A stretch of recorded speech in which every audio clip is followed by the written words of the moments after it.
is going on, fellow vets? Brian Reese here, the VA Claims Insider, coming at you live from Austin, Texas. And today I'm sharing an absolute epic piece of advice to help you try to win your VA disability claim faster. And I'm going to explain key, essential, mission critical elements that you must prove to the VA in order to get the VA disability rating and compensation you deserve. Now, you can see it on the screen.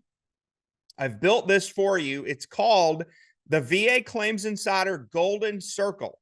Okay. Now, you start at the top in the 12 o'clock position, and we're going to go clockwise. Okay. There's 1, 2, 3, 4. Now, hang with me. Now, I want to explain something quick of where this comes from. Okay. This isn't just my idea. Okay. 3 of these 4 elements are foundational elements. I'm going to read this for you. It's from Caluza versus Brown. Okay, it's called the Caluza Triangle. And the Caluza Triangle came from a U.S. Court of Appeals for Veteran Claims case called Caluza versus Brown in 1995. Now, the case was critical because it established a 3-part test for veterans to be eligible for VA disability benefits. And essentially what it turned into is 3 questions, okay? Number 1, does the veteran have a medical diagnosis of a disability condition in a medical record? Okay, now look at number 1, medical diagnosis of a disability condition. Okay, now it's got to be in a medical record somewhere. It doesn't just have to be in your service records. It can be in VA medical records. It can be in private records, but it's got to be somewhere. Okay, that's number 1 at the 12 o'clock position of the VA Claims Insider Golden Circle. Number 2, does the veteran have evidence of an in-service event, injury, disease, or aggravation? Okay, guys, take a look at number 2. You got to have some type of evidence that something happened to you. Okay, if you're trying to prove direct service connection under the law. Number 3, does the veteran have a nexus between number 1 and number 2 via competent medical evidence? Okay. Why did I add a 4th one? Because I believe the Caluza Triangle fell short in actually helping veterans, and here's why. Because all it actually did and does is establish the basic elements to get service connected. Okay. Well, you can have a service connected disability that's rated at 0%. That means it's non-compensable, right? Versus you could also have a service connected disability, one single disability on its own, that's rated at 100%. Okay. You could be rated for PTSD at 100%. That's $4,000 plus a month in tax-free disability compensation, whereas the 0% is 0.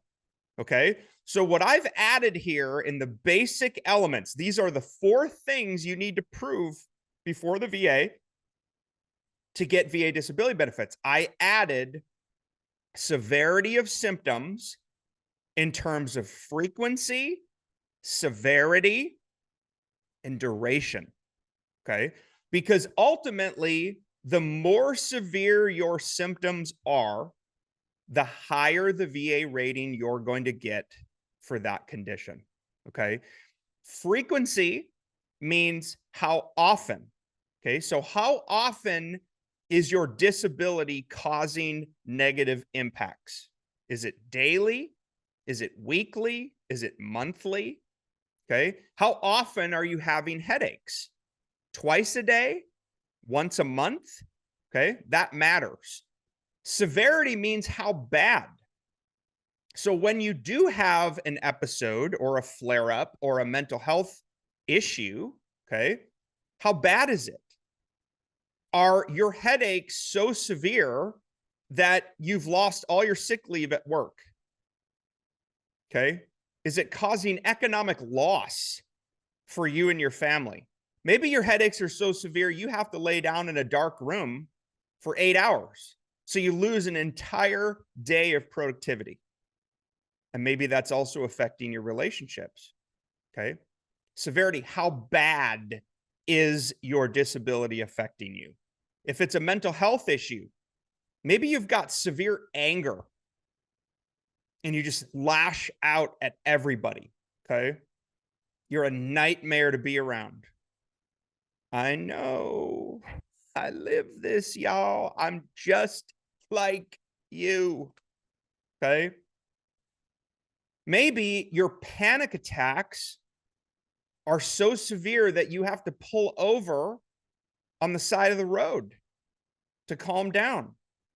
Maybe you can't be around anyone when you're having a panic attack. Okay.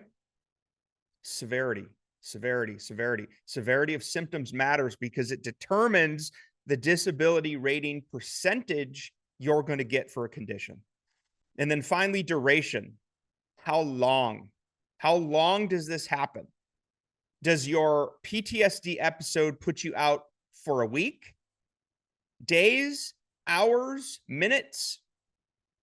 Your migraines, how long are they? Days, hours, months? Okay. How do you prove your severity of symptoms? I get asked this a lot. Okay. It's best to have medical evidence in a medical record of symptomatology. What does that mean? You're telling the doctor in plain English what your symptoms are, and they're putting it in your medical record. Veteran reports he's depressed daily. Veteran reports he's had suicidal ideation. Okay. Veteran reports he has severe headaches that affect him daily. That's what that means. It's also helpful for you to write a personal statement. Okay. M21-1 MR. VA raters use it. Okay. It's called the Adjudication Procedures Manual. A veteran is competent to describe their own disability symptoms so long as it doesn't conflict with the evidence of record. Okay. If your medical evidence says you don't have headaches and you write in a personal statement that your headaches are so bad you lost your job, okay, well, that doesn't make sense. So the VA rater is probably not going to give a whole lot of credibility to that statement. They're going to lean on the medical evidence. Okay. So the two need to match. Okay. So I'm going to go through this again real quick. Again, the VA Claims Insider Golden Circle. These are the 4 elements you need to prove to the VA to get disability compensation benefits from the VA, and then to get rated at the level you should be rated at by law. Medical diagnosis, okay? Nexus, symptoms, okay? That's it, y'all. That is it. The VA Claims Insider Golden Circle. Now, you need help. We have a ton of amazing free resources for you at vaclaimsinsider.com. I hope you found this video valuable, y'all, and I will talk to y'all really soon.